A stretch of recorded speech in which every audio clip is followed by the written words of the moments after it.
All right, and I would like to, at this point, introduce our first presentation entitled Expanding Catalog Access to Electronic Resources with WorldShare Collection Manager. This presentation will be given to us by Keith Knop and Simon Hunt from the University of Georgia, and their bios. Keith Knop has been head of music cataloging section of the University of Georgia Libraries since 2017. Prior to joining the University of Georgia, he spent 10 years cataloging audiovisual materials at the Florida State University's Warren D. Allen Music Library.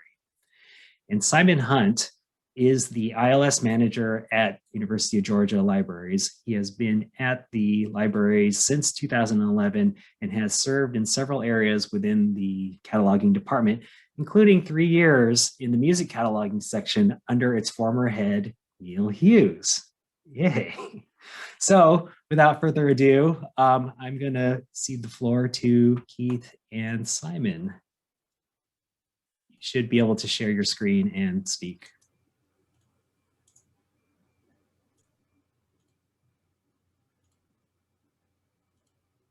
Okay, can people hear me? And can you see something that looks like a PowerPoint slide? I'm seeing nods, great. Okay. So, what I cannot see is my presenter view. There we go. So this is part project report and part actually news you can use. I will blather self-indulgently at you for a little while, and then Simon will give you information that might actually have practical applications a little bit later on. So for some background, what prompted all of this is that back in 2017, the music bibliographer came to me and said, you know, we've been loading all of these Naxos records into the catalog, but we don't have anything for the various Alexander Street collections that we're subscribing to. Could you take a look at these downloadable MARC records they provide, and can we use them? And my short answer was no. And if you've ever looked at those, you probably can guess why. My slightly longer answer is absolutely not.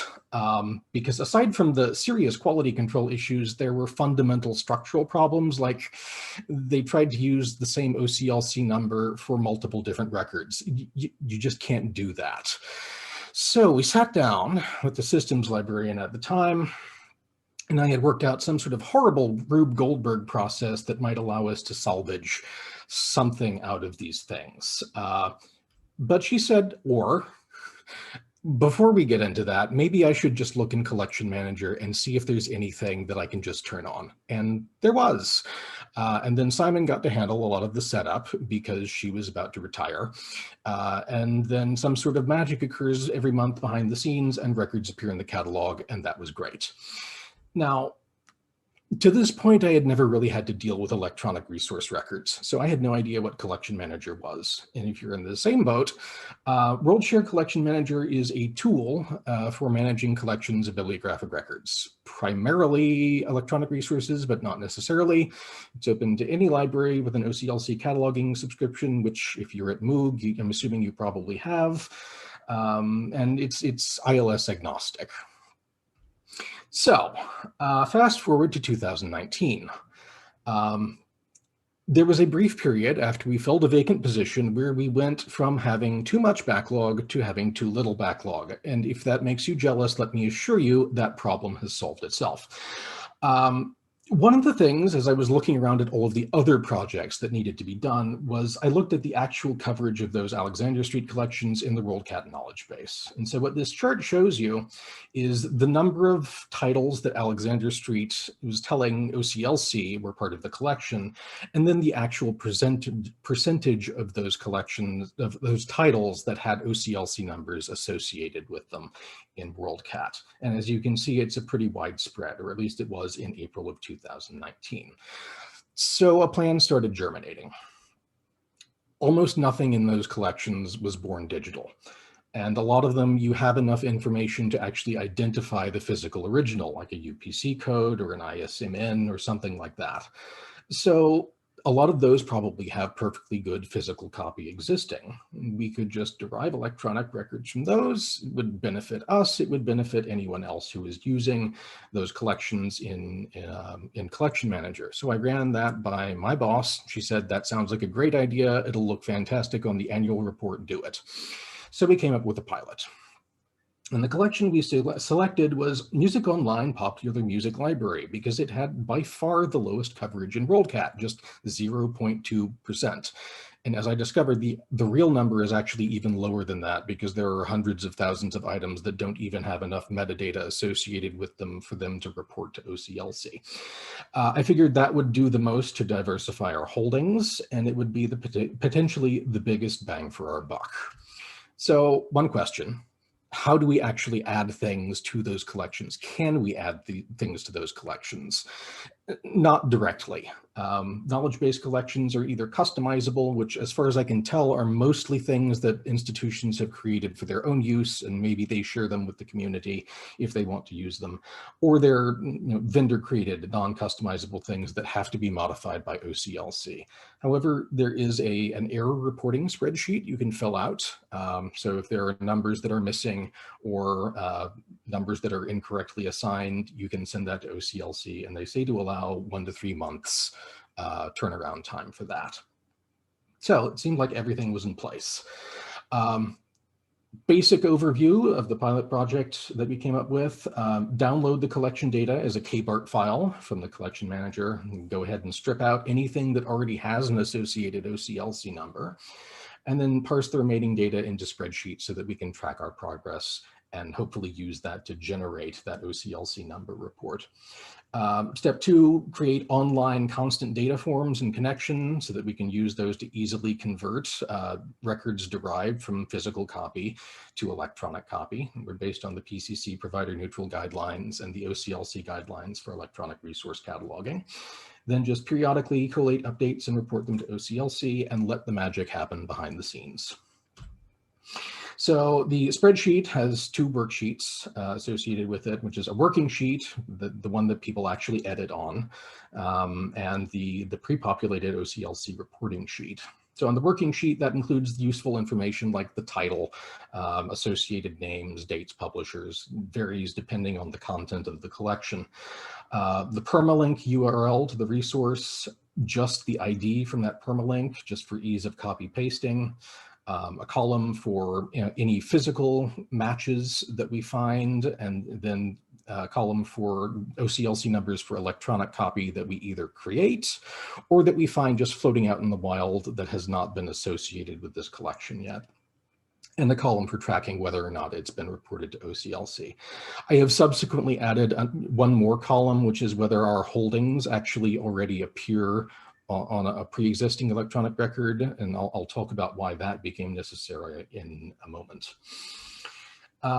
For the reporting sheet, that's just that OCLC reporting spreadsheet, which has been pre-filled with information from the KBART files, except for the OCLC numbers. And I use a VLOOKUP formula to find the matching OCLC number from the working sheet based on matching on the permalink URL. And if it doesn't find anything, it just spits out a 0. So for the constant data, I created 2 forms in connection, one for electronic scores and one for streaming audio. And these are just a mix of fixed data, things that are going to be the same for every electronic record, placeholders and reminders to do things, which I have sabotaged with invalid indicators so we can't accidentally upload any of them to WorldCat.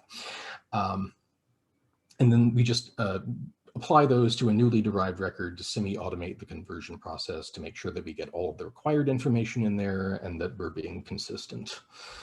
When it comes time to report a batch, I go through on the reporting spreadsheet, filter out anything that's blank or has a 0 for a value, then copy that into a new spreadsheet, save it, send it on to OCLC, and then those rows can be deleted in the master spreadsheet because we don't need them anymore. And then on the working sheet, I filter things to things that have an electronic OCLC number but are not flagged as having been reported, flag them as reported, and then ready for the next round. So what did we learn? Well, One thing we learned is that there's a good reason the coverage was so low for this collection. It's what I tactfully refer to as under-curated, with such standout titles as Chill Out Coldplay Instrumental Hits and Babies Go The Cure, which is part of the surprisingly extensive Babies Go series. There are a lot of things performed by the amazingly prolific studio All-Stars, who I strongly suspect were whoever could be roped in off the street that day. And shockingly, there wasn't a whole lot of physical copy available for these things. However, the process itself worked fine if we could actually find copy. So we figured, choose a different collection and it'll make a great side project.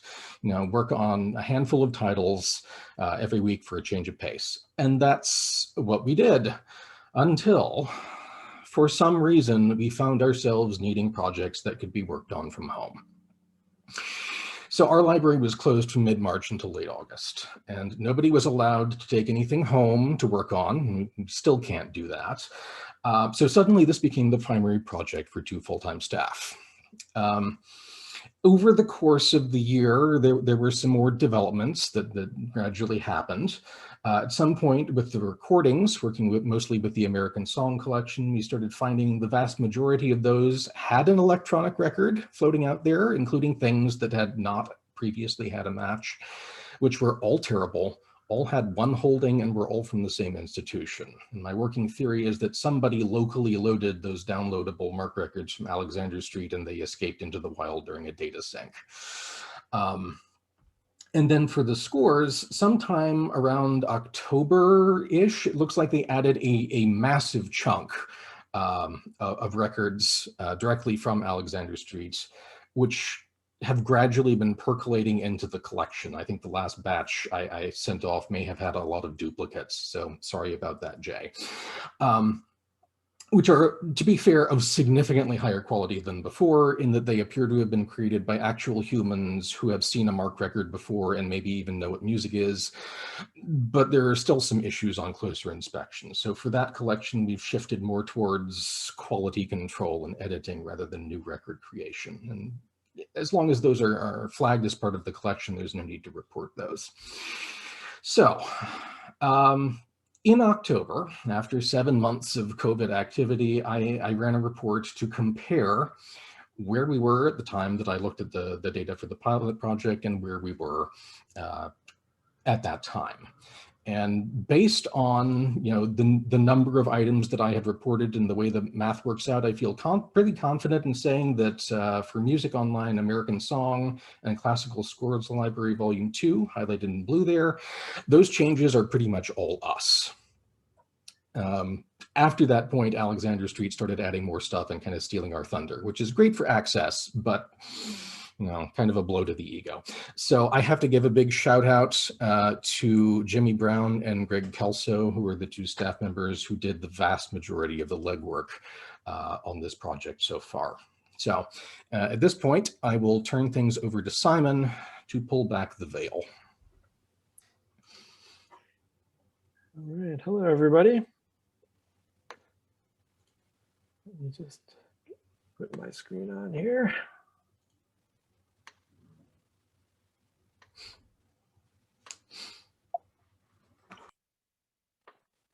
Oops. Okay, so you know how if you explain a joke, it's not funny anymore? Well, this is similar. If you explain the magic, it's not funny anymore.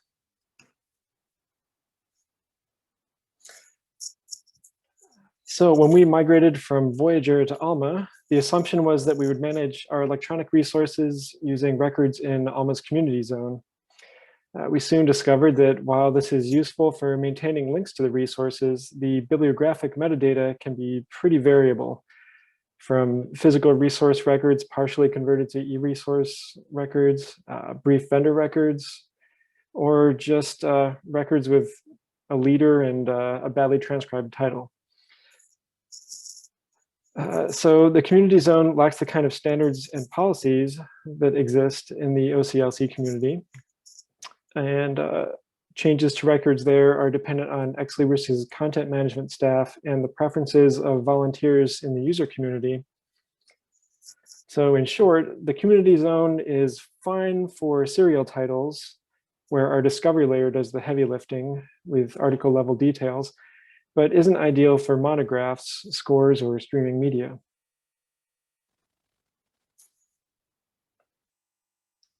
This is where OCLC WorldShare Collection Manager comes in. And as Keith mentioned, it's available to anyone with an OCLC cataloging subscription. Because OCLC is our system of record and we're already invested in the community, it makes sense to prefer it over making the same adjustments in Alma's community zone. And of course, WorldShare also has a good set of configuration options for setting up record delivery and can deliver reports for tracking collections.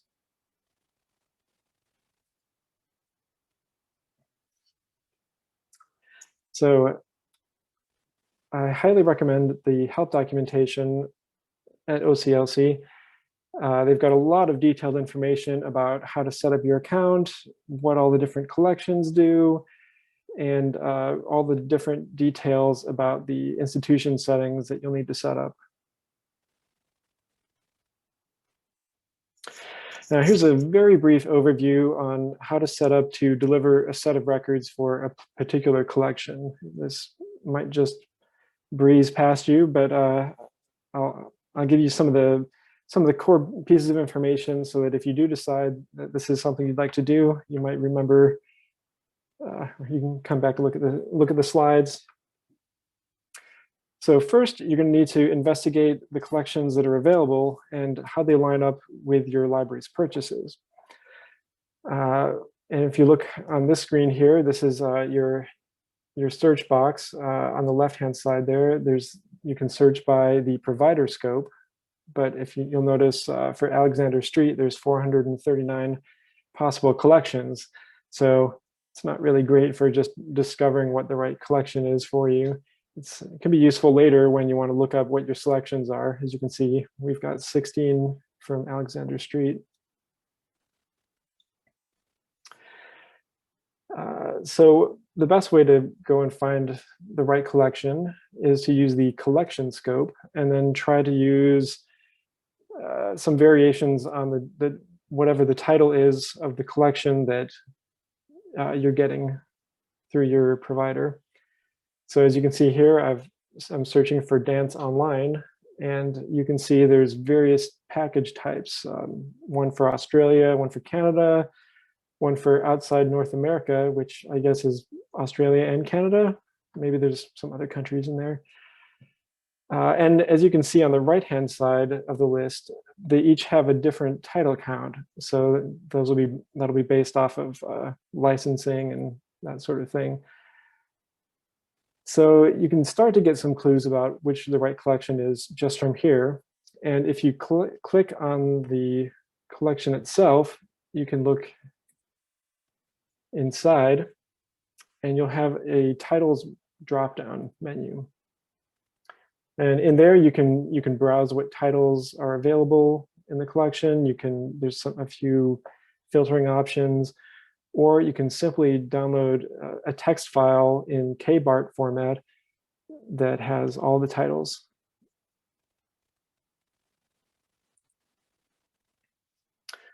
Once you've decided on the collection that you want to choose, you want to select the collection, which you can do using the Select Collection button at the top of the collection screen, or from the results screen, the Select button.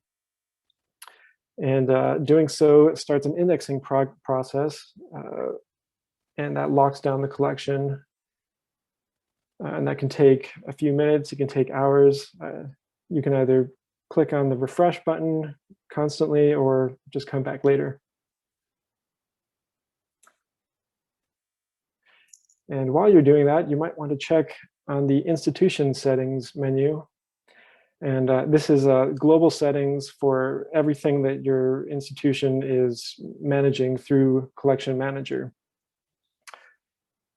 You may need to coordinate with your colleagues if this is already being used for some other sort of record delivery. But the important thing is you want to make sure that Enable Mark Records Delivery is set to yes.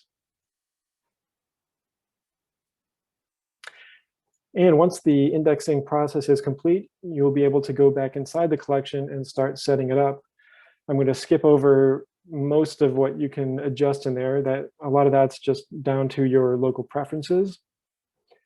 But a few important things are things like in the linking tab, whether or not you want to have your proxy hard-coded into the URLs that are being delivered in these records.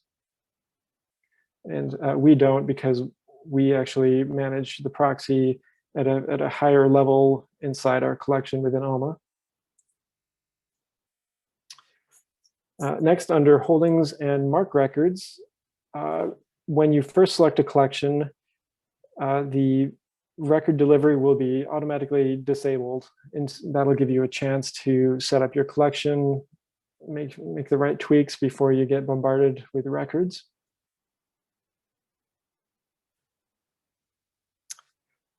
And the record delivery tab is the most important part of this setup.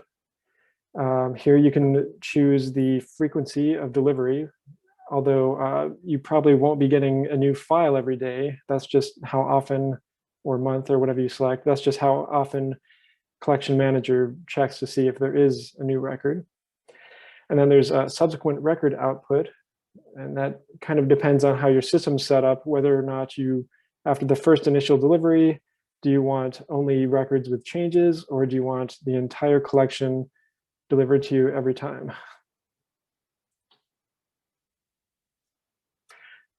Next, there's the delivery file output. And this is where you tell it, as we've selected here, to have this collection sent in its own separate MARC file. And I've given it a naming convention that'll help me later on. That checkbox for isolate this file output, you've probably seen electronic resource records in OCLC with numerous 856 fields, each with a URL containing a single institution's proxy information or URLs for other ways to access a resource. For example, when something is available through both Alexander Street and Naxos. The checkbox here means that the bib records for this collection will contain only URLs for that specific collection and access provider, which is extremely important if you're using a setup like Alma for generating portfolios. And finally, record output. You can choose whether or not to get a record if you already have your holding set in WorldCat. We chose to include everything because we wanted to have a complete, distinct collection in Alma. So once you've got everything set up and you wait the appropriate amount of time for your first file to be delivered, you can find them in two different places. One is in the WorldShare Collection Manager, WorldShare Collection, yes, under My Files in the Downloads menu. And you can see from my list, the distinct titles that I gave each collection are now packaged in distinct MARC record files. And you can download a MARC file directly from Collection Manager. Or, and this is the good news for automating things, this is also available via FTP.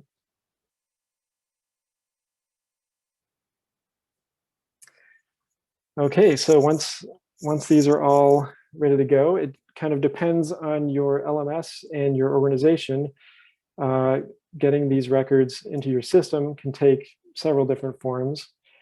But for us in Alma, we have a dedicated import profile for each collection that is scheduled to run monthly.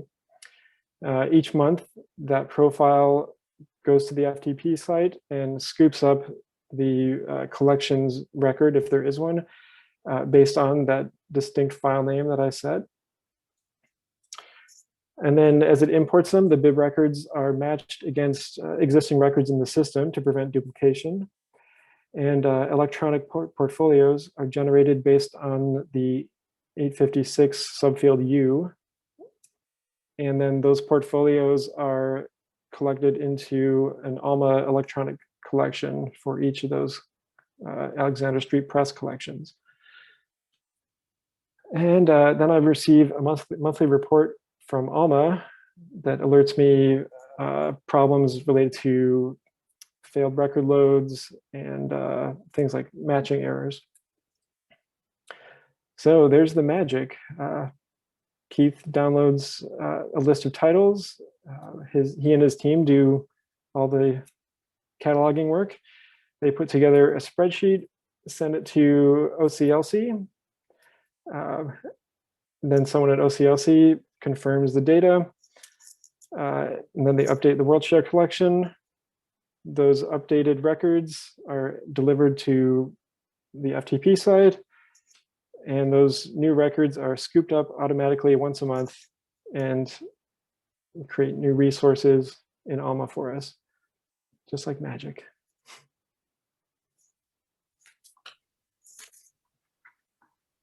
Great. Thank you, Simon and Keith. That was really, I need to look into this. We're not on Alma, but it would be nice. Are there any questions from the audience about this? I'll say that we will be sharing the slides after the meeting if some of that went by quickly. If you have questions for either Simon or Keith, I think that they would be happy to take an email. I don't see anybody chiming in on the chat right now. Oh, wait, here we go. There's a question that says, how well does the process handle deleted records? That's a good question. Collection Manager delivers 3 types of records, actually 4, new, updated, merged, and deletes. So if you're working in Alma, you can, since it's a bit annoying because these all go into different folders. So the way Alma's set up, we have to have a separate import profile for each one of those types of records if we want to bring those in. So we do have one set up just for deletes. And so the collection manager sends us what's been deleted, and our import profile recognizes that it's a delete and removes the portfolios that we specify for that particular collection. And if there's nothing else attached, it'll also delete the record on the Alma side. Seems to work pretty well. Great, thank you. I have a question from Mark Scharf, but we're actually running up to time. So he just wants to know what's a portfolio, and Hermina says it's an Alma thing. Sure. And Keith says it's basically a way Alma corrals electronic record links separate from the bib record 856. Do either of you have anything else to add to what is a portfolio? Yeah, it's basically an item record for electronic resources. Great. Okay, well, thank you to Simon and Keith. That was a great presentation. We really appreciate you presenting on this. Can you unshare your screen so we can get ready for the next one? Thanks. All right, so we're